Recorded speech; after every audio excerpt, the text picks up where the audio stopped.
Како со Bajkompjuter успеавме да стигнеме до 2 милиона корисници. Во ова видео ќе ви кажам сите трикови, финти и growth hacking методи кои ги применивме за да стигнеме до 2 милиони корисници. Ќе ви објаснам сега што функционира, а што не. Јас сум Иван Ивановски, CEO на Bajkompjuter. Да почнеме од самиот старт. Името на апликацијата го избравме барајќи на Google Trends што точно пребаруваат велосипедистите кои сакаат да ја тракуваат нивната вожња. Не избравме некое фенси име, напротив, пробавме да бидеме SEO friendly и да избереме име кој ќе ни носи бесплатен трафик. Ова беше првиот проект во кој навлеговме со ваков тип на пристап. Претходно секогаш се обидувавме да ставиме некое убаво име на продуктот на кој ќе може да направиме cool лого. Следно беше креирање на брендингот и визуелниот идентитет на апликацијата. Убаво ја истраживме конкуренцијата и пробавме да направиме лого кој ќе двои од другите апликации на App Store и Google Play. Ги ставивме сите икони од топ 20 најсимнувани апликации на еден екран и пробавме да изнајдеме икона која ќе двои од другите.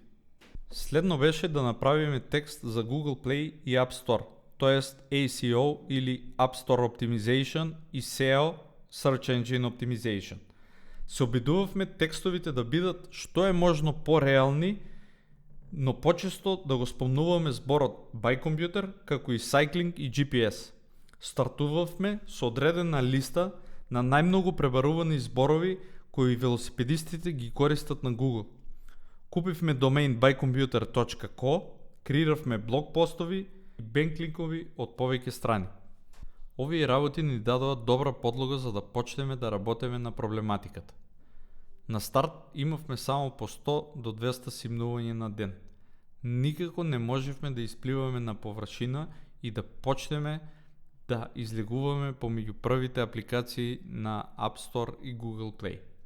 Почнавме да користиме платени реклами. Цело време правевме АБ тестирање и почнавме постепено да напредуваме. За оние кои што не знаат што е АБ тестирање, тоа е всушност тест во кој вие самите паралелно ставате две реклами со ист таргет и буџет и гледате кој од двете ќе перформира подобро. Потоа, таа што ќе победи, ја земате и повторно додавате сега трета реклама за да се надпреварува со победничката. И така, потоа повторно ќе изфрлите по лошата. На тој начин цело време се подобрувате. Добивме добри резултати. Апликацијата почна да добива добар ранг и да добиваме поголем број на органски трафик. Органски трафик всушност е бесплатниот трафик кој го добивате од Google и од Apple. Најпрвин стартувавме со негативна кампања каде го рекламиравме Keep Me Safe и стававме паднат велосипедист на земја. Но потоа свативме дека луѓето подобро реагираат и повеќе ја симнуваат апликацијата доколку настапиме со позитивна кампања, а потоа само ќе им напоменеме дека имаме функционалност за безбедност.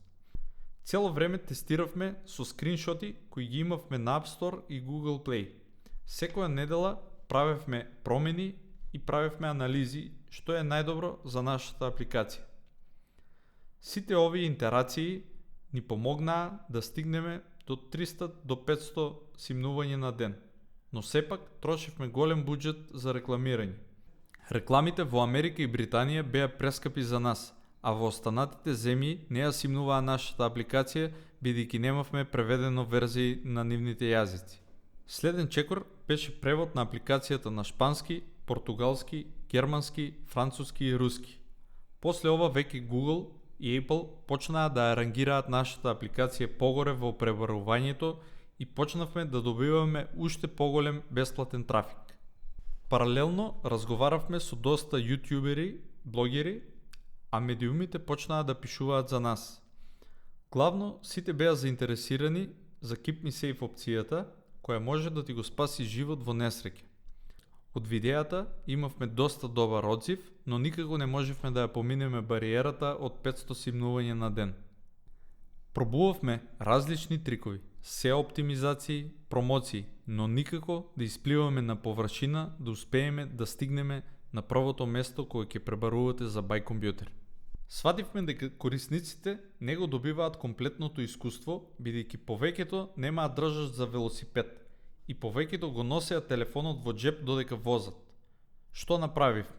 Најдовме ефтини гумени држачи на AliExpress и се договоривме со добавувачот да му платиме 500 држачи однапред, а потоа да му дадеме листа во Excel со адресите за да ги испрати секаде низ светот.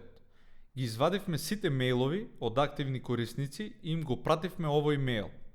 Овој мејл беше пресуден за успехот на нашата апликација. Еден growth hacking трик успеа да ја смени нашата апликација за секогаш. Еве го мејлот. Ви честитаме, добитник сте на бесплатен мобилен држач за велосипед. Здраво, име и презиме. Доколку ни оставите ревју на App Store и Google Play, испратете ни скриншот од истото и испратете ни ги вашите податоци, а ние ќе ви испратиме бесплатен држач за мобилен за велосипед. После овој мејл, ние добивме во првиот ден повеќе од 200 позитивни ревјуа на Google и App Store. Apple веќе ја стави нашата апликација како број 1 трендинг апликација во фитнес категоријата. Почнавме да добиваме по 10 до 20.000 преземања во првиот ден, а апликацијата почна да станува трендинг на повеќе маркети и продолживме со огромниот раст. Истиот мејл го пративме уште неколку пати на оние корисници кои го немаа отворено претходно, со слична содржина. Успеавме за многу краток период веќе да стигнеме до 1 милион корисници.